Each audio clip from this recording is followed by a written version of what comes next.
Pattern House in Columbia, Missouri, we previously looked at digging a hole in a very particular shape so that concrete stem walls could be poured and wall framing could be placed on top of them. What was unusual is that the slab in this slab-on-grade home is missing, replaced by compacted aggregate. After the aggregate, it's our 6mm poly. We could use something heavier like a 10mm poly if we were going to leave it exposed for very long, but we laid our poly and then immediately started putting foam over top of it. The seams are overlapped 6 inches and taped. And then we caulked it to the bottom plate with 2 beads of sealant.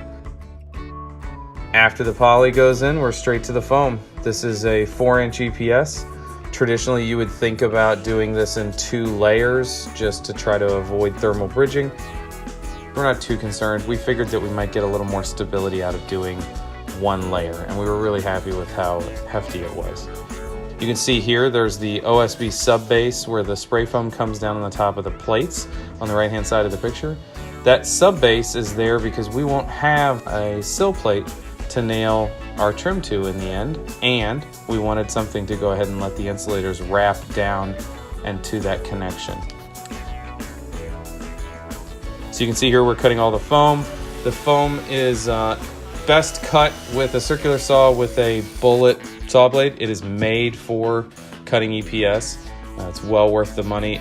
It still heats up, so if you don't make your cut very quickly across there, the saw wants to wiggle back and forth.